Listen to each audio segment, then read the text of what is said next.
પિતાનું ઘર હતું ત્યાં આવીને રહેવા લાગ્યા અને ધર્મદેવ દરરોજ હનુમાનગઢી જઈ અને હનુમાનજીને પ્રાર્થના કરે છે, સ્તુતિ કરે છે. વ્રત રાખીને, એક રાખીને હનુમાનજીને બ્રહ્મચર્ય વ્રત બહુ વહાલું છે. એટલે જે બ્રહ્મચર્ય રાખી અને હનુમાનજી મહારાજની પ્રાર્થના કે સ્તુતિ કરે છે, હનુમાનજી મહારાજને આરાધે છે, તો ચોક્કસ હનુમાનજી મહારાજ એમના કષ્ટ દૂર કરે છે, એમની સહાય કરે છે. દરરોજ હનુમાનગઢી આવી અને જે સ્તોત્ર કે જે મંત્ર તેના વડે હનુમાનજીને રાજી કર્યા છે, હનુમાનજીને પ્રાર્થના કરી છે, આપણા સંપ્રદાયમાં અદ્યાપી એ મંત્ર અને સ્તોત્ર દર શનિવારે ગવાય છે. અને હનુમાનજી મહારાજ સંસ્કૃતિ દેવ તો છે જ, પરંતુ આપણા માટે, સંપ્રદાય માટે તો સ્વામિનારાયણ ભગવાનના પણ કુળ દેવતા છે. અને સ્વામિનારાયણ ભગવાને સ્વયં શિક્ષાપત્રીમાં ભક્તજનોને આજ્ઞા કરી કે જ્યારે પણ કોઈ પણ પ્રકારનું કષ્ટ પડે ત્યારે કોઈ મલિન મંત્ર તંત્ર એ નહીં કરતા હનુમાનજી મહારાજ એમના સ્તોત્ર કે મંત્રનો પાઠ કરવો તો કષ્ટ દૂર થાય. જો આપણે ભગવાનમાં શ્રદ્ધા હોય, ભગવાનના વચનમાં શ્રદ્ધા હોય તો સ્વામિનારાયણ ભગવાનના વચને પણ જ્યારે આવું કોઈ પણ દુઃખ આવે ત્યારે એવા મલિન મંત્ર તંત્રમાં ક્યાંય ફસાયા વગર, અટવાયા વગર હનુમાનજી મહારાજની પ્રાર્થના કરીએ તો આજે હનુમાનજી મહારાજ અદ્યાપી આ ધરતી ઉપર ચિરંજીવી છે અને ભગવાનના ભક્તોના કષ્ટ દૂર કરે છે. ધર્મ પિતા હનુમાનજી મહારાજને જે સ્તોત્રથી પ્રાર્થે છે, કયો સ્તોત્ર હતો? નીતિ પ્રવીણ નિગમાગમ શાસ્ત્ર બુદ્ધે રાજાધિરાજ રઘુનાયક દેવાય સિંદૂર ચર્ચિત કલેવર નિષ્ઠિકે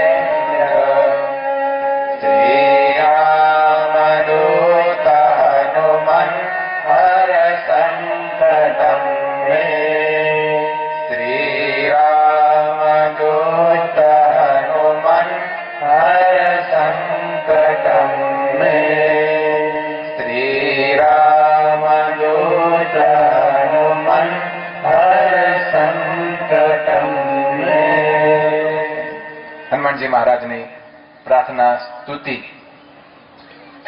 આ પ્રસંગે આપણે કરી, પછી આપણી કથાને આગળ વધારીશું. મંગલ મૂર્તિ મારુત નંદન સરસ પ્રાર્થનાના શબ્દો છે.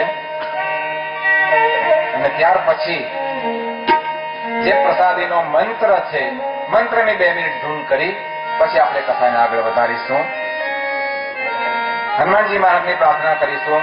જલ્દી જલ્દી તમે અમારા ધર્મ પિતા ભક્તિ માતા એમના કષ્ટને દૂર કરો.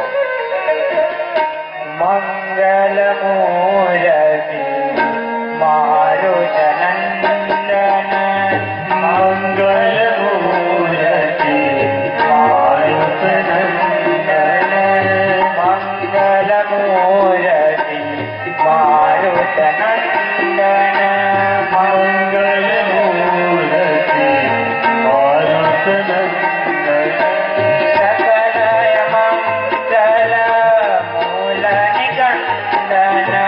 સકલ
હનુમાનજીની આ રીતે પ્રાર્થના અને સ્તુતિ ધર્મદેવ કરે છે.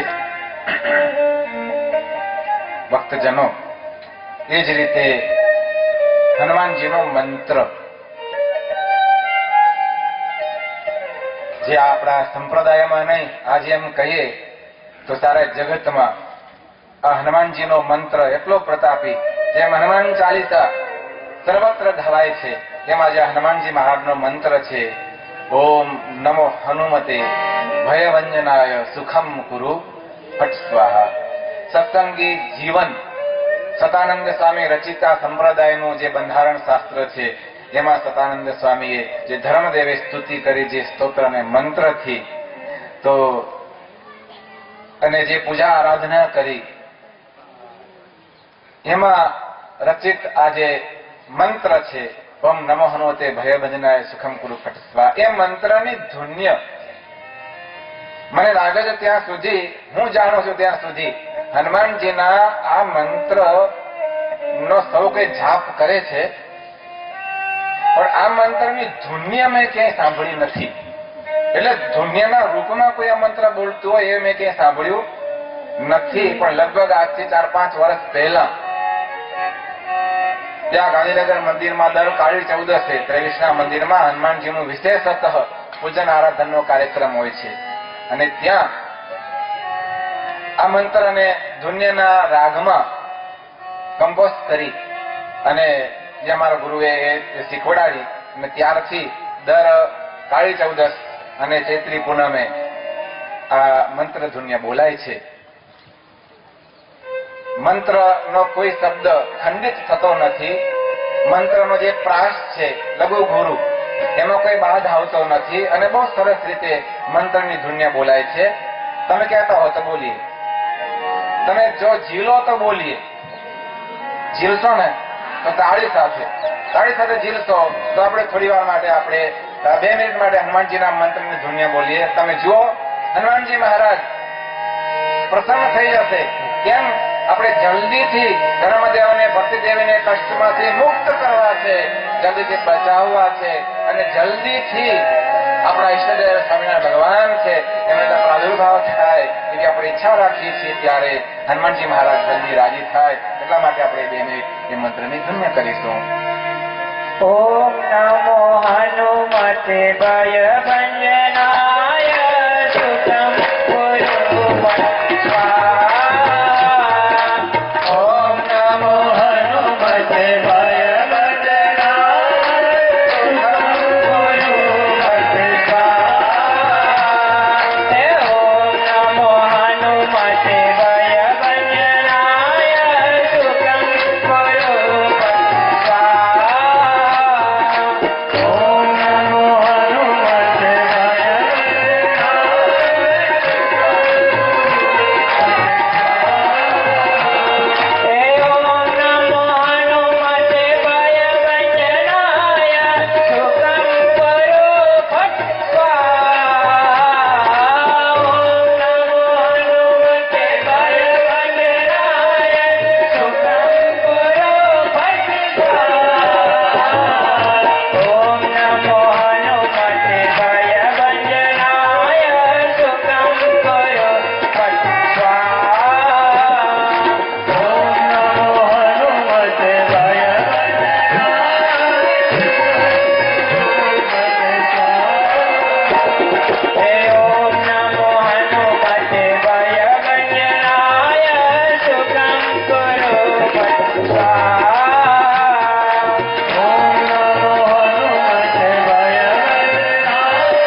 હનુમાનજી મહારાજની આ રીતે ધર્મપિતા પ્રાર્થના સ્તુતિ આરાધના કરે છે.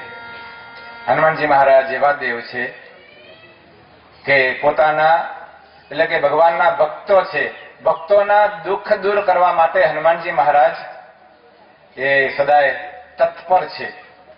પણ હા, એટલું ધ્યાન રાખવું પડે, માણસો એટલા બધા સ્વાર્થી છે.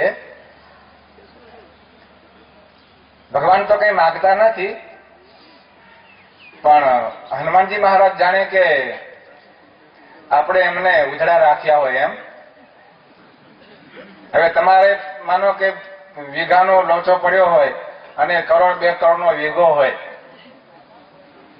અને એનો ફેંસલો લાવવાનો હોય, ત્યારે હનુમાનજી મહારાજ પાસે જઈને બાધા રાખે, હે હનુમાનજી મહારાજ, મારું જો આ કામ પતી જાય તો 5 શ્રીફળ ચડાવીશ. હનુમાનજી કે એવો ખોટનો ધંધો અમે કરતા નથી. તારા 2 કરોડનું કામ થાય ત્યારે 5 શ્રીફળ હાટું હું ભખે મરું છું? જેટલું જેવો આપણો સંકલ્પ એ પ્રમાણે આપણે દેવને પ્રસન્ન કરીએ. જરૂર સાંભળે. એમાં હનુમાનજી મહારાજ તો ક્યાં કઈ લઈ જવાના છે, એમણે તો કઈ જોઈતું નથી. એ તો સદાય ભગવાનની ભક્તિમાં મશગુલ છે, ભગવાનની ભક્તિમાં સદાય એમને આનંદ છે. પણ અને બીજું કે હનુમાનજી મહારાજ ક્યારે પણ કોઈનું અહિત ભૂંડું કરતા નથી. કોઈ પણ પ્રાર્થના કરો દિલથી કરો અને એમાં કોઈનું પણ ખરાબ ન થાય એવી જો તમારી ભાવના હોય તો હનુમાનજી મહારાજ સાંભળે, નહીંતર સાંભળતા નથી. માણસ એવો સ્વાર્થી હનુમાનજી મહારાજ પાસે જઈને પ્રાર્થના કરે, હે હનુમાનજી મહારાજ, હું તમને પ્રાર્થના કરું છું કે મારું આટલું આ કામ થઈ જાય અને આ મારા પાડોશીનું આટલું કામ બગડી જાય એવું કરજો. હવે તમે પ્રાર્થના કરો તો હનુમાનજી કોઈને બગાડવા જાય? એ માની લો કે તમે બાધા રાખી કે ભાઈ મારા પાડોશીનો આટલો એમની ગડબડ થાય ને એટલું એનું કામ એમનું બગડે એવું કરજો. હવે તમારો જે પાડોશી છે, હવે તમે 11 શ્રીફળની બાધા રાખી પેલો હનુમાનજી મહારાજ પાસે જાય અને એ કહે તો મારા એ બાજુવાળા પાડોશીનું તમે બગાડજો, હું તમને 21 શ્રીફળ ચડાવીશ. હનુમાનજી કોનું કામ કરે? એમ કોઈ દિવસ કોઈનું હનુમાનજી બગાડતા નથી. તમે તમારા માટે પ્રાર્થના કરો, તમારા માટે સ્તુતિ કરો, તમારા માટે પ્રભુને વિનવો તો અવશ્ય જરૂર ભગવાન તમારી પ્રાર્થના સાંભળશે. હનુમાનજી મહારાજ તમારી પ્રાર્થના સાંભળી તમારા કષ્ટ દૂર કરશે અને ભગવાનની ભક્તિ, ભગવાનની શક્તિ એ હનુમાનજી મહારાજ પાસે છે અને એમની પાસેથી આપણને ચોક્કસ પ્રાપ્ત થશે.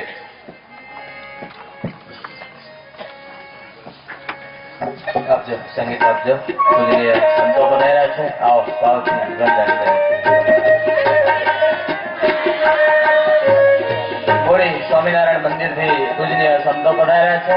પૂજ્ય કૃષ્ણચરણદાસજી સ્વામી અમારા રાજ્ય સ્વામી સાથે જેમને બહુ સ્નેહ છે તેઓ પધાર્યા છે. પૂજ્ય સુરેન્દ્રનગર થી ચૈતન્ય સ્વામી પધાર્યા છે. પાર્ષદ ભરત ભગત પધાર્યા છે. બધાય સંતોને વંદન કરીએ. આવો કથા સત્ર તરફ જઈએ. પૂજ્ય સાધુ સ્વામી હરિપ્રિય સ્વામી.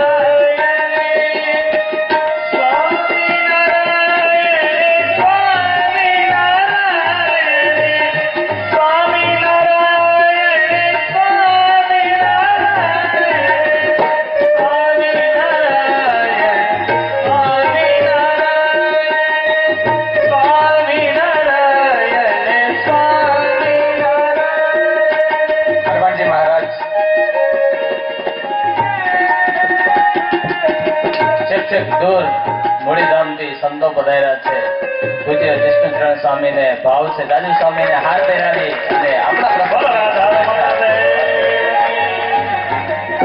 ખૂબ ભાવથી આપણે આ કથા સત્રને માણી રહ્યા છીએ. આવો કથા તરફ જઈએ. પૂજ્ય સાસુ સ્વામી. હનુમાનજી મહારાજની આપણે પ્રાર્થના કરી. ભક્તજનો, આપણી પ્રાર્થના કેવી સાચી? રામાયણમાં એક શબ્દ છે તુલસીદાસજી મહારાજના કે હનુમાનજી મહારાજ કહે છે કે અબ મોહે ભયા ભરોસા હનુમંતા બેનો હરિ કૃપા મિલન નહીં સંતા. ભગવાનની કૃપા હોય, હનુમાનજીની પ્રાર્થના કરી, આપણે સંતો મળી ગયા. પવિત્ર સંતો આપણી વચ્ચે આવીને ઉપસ્થિત થયા. કથાને આપણે આગળ વધારીએ. ધર્મદેવ હૈયાની ભાવનાથી હનુમાનજી મહારાજની આ રીતે અયોધ્યામાં પ્રાર્થનાની સ્તુતિ કરે છે.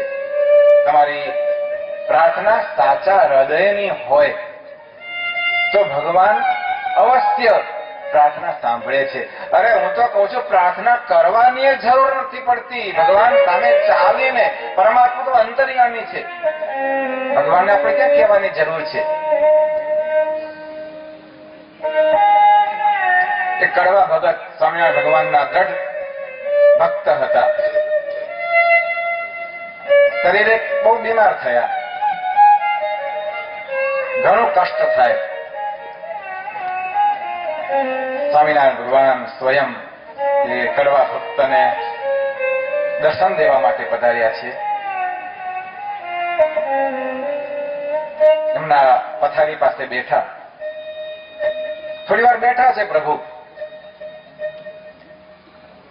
ભગવાનને એમ હતું કે હમણાં કડવા ભગત મને કહેશે કે હે મહારાજ, બહુ દુઃખ પડે છે, ભયંકર બીમારી છે, તો હે પ્રભુ તમે બીમારી, આ દુઃખમાંથી મને મુક્ત કરો, મારું દુઃખ મટાડો.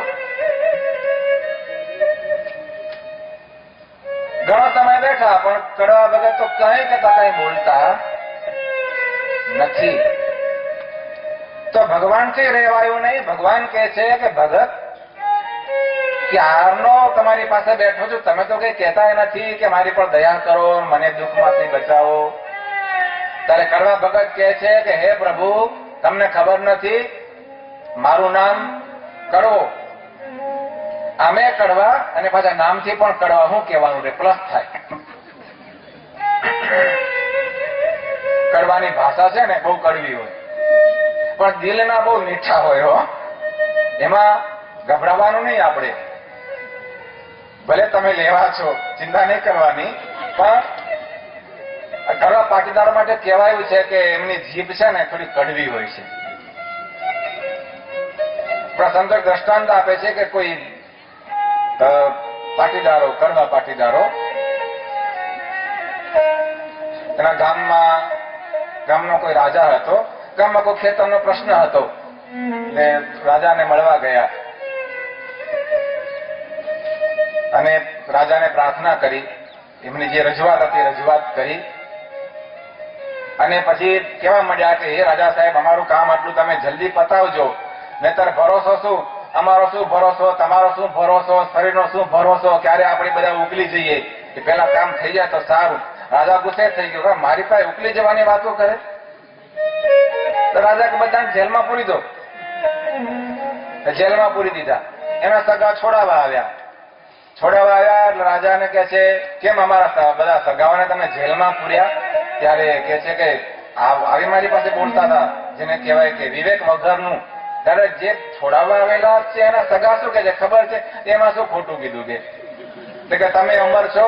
તો કે અમે અમર છીએ, બધા જવાના જ છીએ ને. તો રાજા કહે એને પૂરી દો જેલમાં. એને પૂરી દીધા. પાછા બીજા કોઈક સગા આવ્યા. એને એમ થયું કે રાજા ભૂંડો છે, રાણીને મળીએ, તો એના કુંવરને મળીએ. કુંવરને એટલે કુંવર થોડો સમજુ હોય, જુવાન હોય, એટલે કુંવરને મળ્યા. કુંવરે બધી વાત જાણી તો એ બીજા સંબંધી આવ્યા. કુંવરને કહે છે કે અમારા સગાઓએ કઈ રાજા સાહેબને ખોટું કીધેલું, એ મરી જવાના, અમે મરી જવાના, તમે મરી જ જવાના ને, આપણે કે અમર તો કોઈ નથી ને. કુંવરને થયું બધું જીવવાનું બાકી છે, તો મરવાની ક્યાં વાતો કરે. એને પૂરી દીધા. વળી પાછા બીજા બે ચાર જણા આવ્યા કે ભાઈ આપણે તો બહુ મોટી મુશ્કેલી છે, એટલે થોડા રાણી સાહેબ ને મળીએ. રાણી દયાળુ હોય એટલે મુલાકાત માંગી. એમને એમ તો જવાય નહીં. મુલાકાત માંગી ને કહે છે કે આવી રીતે આવો પ્રોબ્લેમ છે ને, મળવું છે. એને રાણી સાહેબે મુલાકાત આપી. સારું, આવજો મળવા. ભેગા થઈને મળવા ગયા. તો રાણી પાસે જઈને શું કીધું ખબર છે? તમે તો રાજાના રાણી. રાજાના રાણી એટલે અમારા રાણી. એટલે રાણી તો ગુસ્સે થઈ ગયા કે આ લોકો માણસ છે કે કોણ છે? પૂરતો જેલમાં બધાને, એને જેલમાં પૂરી દીધા. પછી વળી ગામનો કોઈક ડાયો માણસ આવ્યો અને એને આવીને બધી વિવેકથી રજૂઆત કરી, રાજાને બધું કીધું વિવેકથી કે આવું છે રાજા સાહેબ, આ લોકો તો આપણા માટે ગૌરવરૂપ કહેવાય, એ લોકો ખેતી કરે છે, એના લીધે તો આપણું રાજમાં સમૃદ્ધિ છે, બધું સરસ મજાની વાત કીધી. ત્યારે રાજાને કે આ લોકોનું ખાલી જીભ કરવી હોય, બહુ તમે એને લક્ષમાં ન લેશો, તમે એને છૂટા કરી દેશો, ખૂબ સારું કહેવાય. રાજાએ બધી હકીકત જાણી કે સારું ચાલો ચલો ભલે બધાને. આ કડવા ભગત કહે છે કે મહારાજ, હું તમને નહીં કહું કે તમે મને દુઃખમાંથી બચાવો, કારણ કે હું કડવો છું. અને બીજું કે શું તમને ખબર નથી મને શું દુઃખ છે એ શું તમે નથી જાણતા? મને ખાતરી છે, મને વિશ્વાસ છે કે મને દુઃખ દેનારા તમારા સિવાય બીજા કોઈ જ નથી. કાળ કર્મ માયા એ મને કોઈ અડી શકવાના નથી. હું તમારો અનન્ય આશ્રિત છું, હું તમારો ભક્ત છું. તો મને કોણ બીજો દુઃખ આપે? તો તમે અંતર્યામી છો, તમે જાણો છો, તો પછી મારે તમને ક્યાં કહેવાનું કે પ્રભુ મને દુઃખમાંથી મુક્ત કરો? શ્રીજી મહારાજ કડવા ભગતને કહે છે કે ભગત, અમે તમને હમણાં જ એક ચપટીમાં આ દેહની પીડા છે મટાડી દઈએ, પણ અધૂરી પીડા ભોગવવા માટે ફરીથી જન્મ લેવો પડશે. કડવા ભગત કહે છે મહારાજ, બસ આ જન્મ તો બહુ થઈ ગયો, થાકી ગયા, એટલે ફરી જન્મવું તો નથી જ. તમારે જેટલું દુઃખ દેવું હોય એટલું આ જન્મે અમને દુઃખ આપો, જેટલી પીડા આપ્યો આપો, પણ ફરીથી પુનર્જન્મ ને મરણ, જન્મ ને મરણ એ ફેરામાં અમારે ભટકવું નથી. એમની નિષ્ઠા, એમની ટેક, એમની દ્રઢતા જોઈ શ્રીજી મહારાજ રાજી થયા. એમનું કષ્ટ મહારાજે દૂર કર્યું. ભગવાન અંતર્યામી છે, સાચા દિલની પ્રાર્થના હોય તો પરમાત્મા અવશ્ય સાંભળે છે. અને ન કહીએ તો પણ ભગવાન તો અંતર્યામી છે, ચોક્કસ આપણી પ્રાર્થના સાંભળે. ધર્મપિતાએ હનુમાનજી મહારાજની આ રીતે પ્રાર્થના કરી, સ્તુતિ કરી. હનુમાનજી મહારાજ રાજી થયા છે, ધર્મદેવને દર્શન આપ્યા અને કહ્યું કે તમે અહીંથી વૃંદાવન જાઓ. ઉપાય હનુમાનજી મહારાજે બતાવ્યો. વૃંદાવન જાઓ અને ત્યાં જઈ અને તમે ભગવાનને પ્રાર્થના કરો, પરમાત્મા જરૂર તમારા દુઃખોને દૂર કરશે. ઘણી વાર કેવું બને છે કે દવાઓ હોય આપણી પાસે, તમે દુકાનમાં જાઓ, દવાની દુકાને જાઓ, ઢગલાબંધ દવાઓ હોય છે, પણ કોઈ દિવસ જાતે દવાની દુકાને જઈને દવા લેવાતી નથી. ભલે તમે જાણતા હો, તમને ખબર હોય કે ભાઈ માથામાં માથું દુખતું હોય તો આ દવા લેવી, કે પેટમાં દુખતો તો આ દવા લેવી, પણ એમાં ઘણી વાર જાતે ઉભા દવા ભાઈ દુકાને જઈને દવા લો ને એમાં મુશ્કેલી થઈ જાય. તો ડોક્ટર આપે એ દવા તમે લો, ભલે એની જ દવા હોય પણ ડોક્ટરના સૂચવ્યા પ્રમાણે, એના બતાવેલા રસ્તા પ્રમાણે, એના બતાવેલા ડોઝ જે હોય એ પ્રકૃતિ જોઈને ડોક્ટર તમને દવા આપે, એ લો તો સુખ થાય. એમ સદગુરુ છે એ ડોક્ટર છે, અને એ આપણને જે માર્ગ બતાવે, જે ઉપાય બતાવે, અને એ ઉપાય કે એ રસ્તે આગળ વધવાથી ચોક્કસ સુખી થવાય છે. ધર્મપિતા કઈ અજ્ઞાની નહોતા, પરંતુ એમણે આપણા ઉપદેશ માટે એક રસ્તો લીધો. હનુમાનજી મહારાજ એમને ઉપાય બતાવ્યો કે તમે અહીંથી વૃંદાવન જાઓ. તરત એ ઉપાયનો અમલ કર્યો. પોતાના નાનકડા પુત્ર એવા રામ પ્રતાપજીને મામાને ત્યાં મૂકી અને ધર્મદેવ અને ભક્તિ માતા બંને વૃંદાવન તરફ પ્રયાણ કરે છે. વૃંદાવનમાં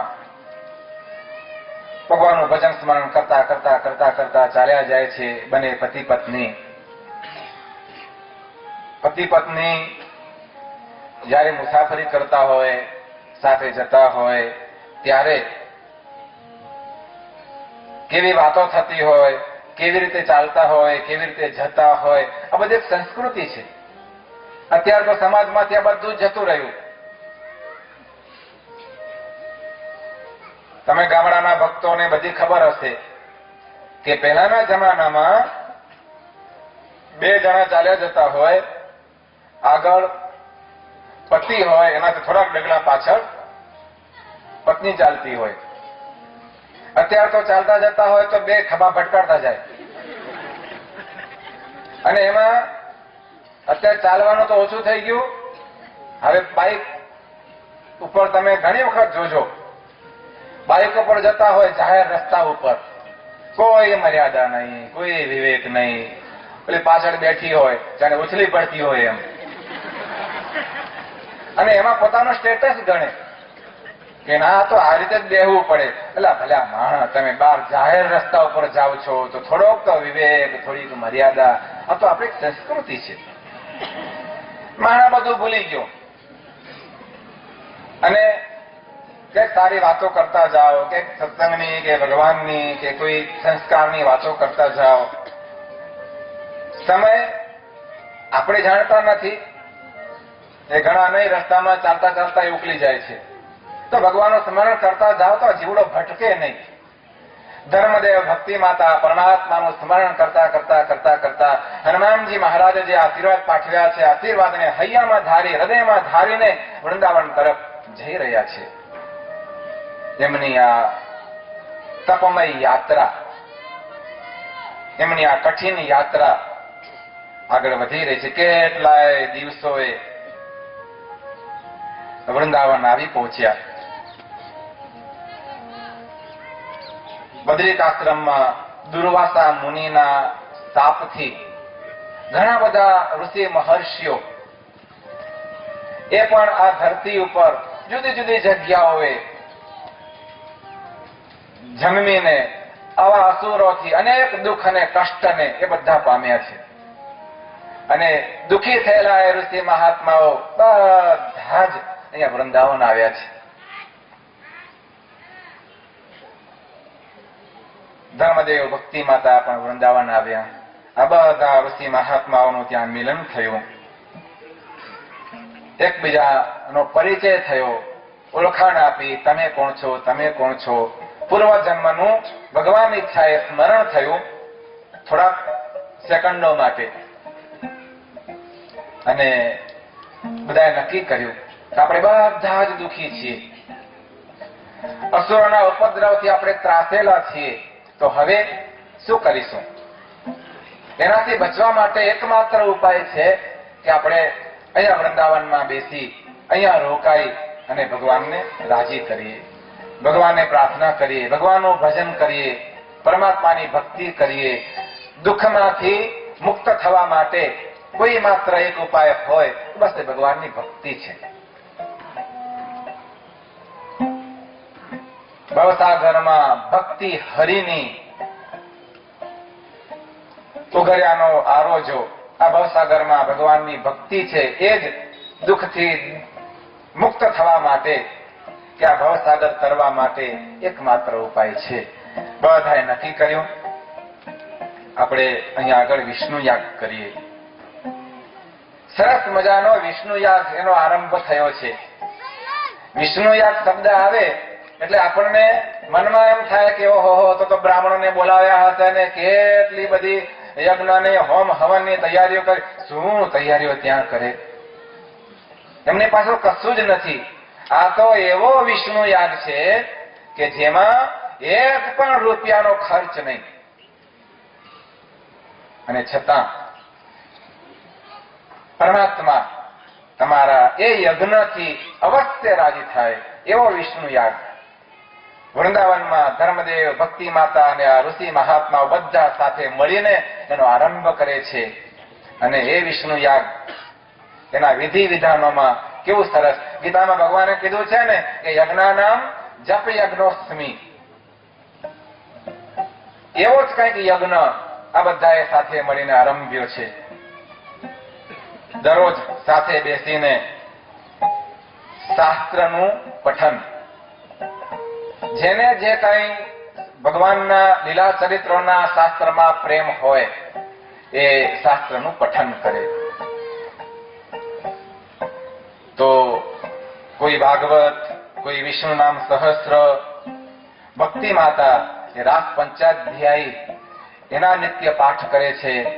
દરરોજ આ મહાત્માઓ આ રીતે શાસ્ત્રનું પઠન કરે, ભગવાનને રાજી કરે.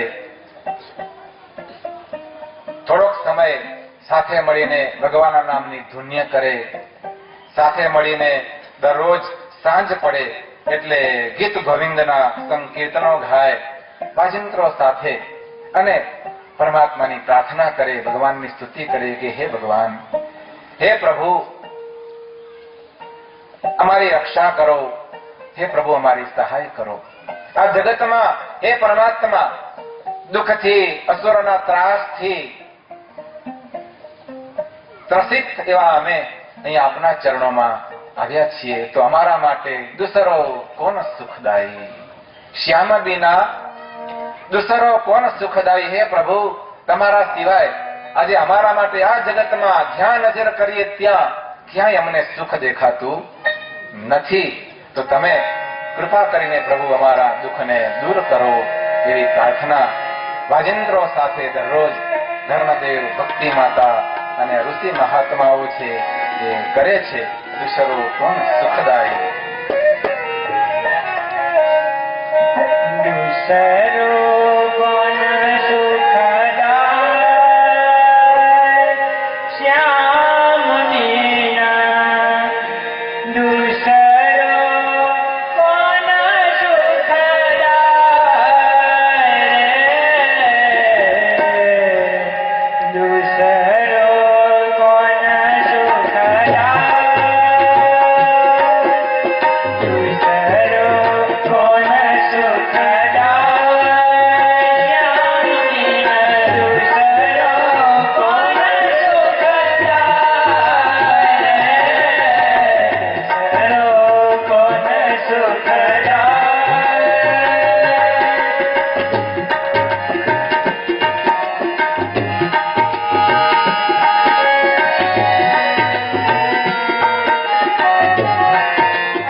રીતે પ્રાર્થના કરે છે સાથે મળીને.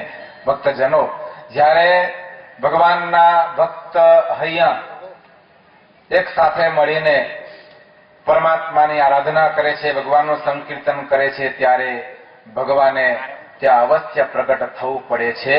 નારદજીએ એકવાર ભગવાનને કહ્યું કે હે ભગવાન, તમારું તો કોઈ ઠેકાણું નથી, ક્યારેક મારે તો ઓચિંતું ઇમરજન્સી કામ પડે, તમે મળતા નથી, નહીં તમારો તમે મને શું કહેવાય ખાસ નંબર રાખે છે ઘણા, ખબર છે અંગત ફોન રાખે, બધાને આપે નહીં નંબર, તો કે મને તો આપી રાખો તમારો ઇમરજન્સી કોલ, તો હું ગમે ત્યારે તમારો સંપર્ક કરી શકું. ત્યારે ભગવાન કહે છે નારદજીને કે નારદજી, હું તો બધે છું, સર્વત્ર છું.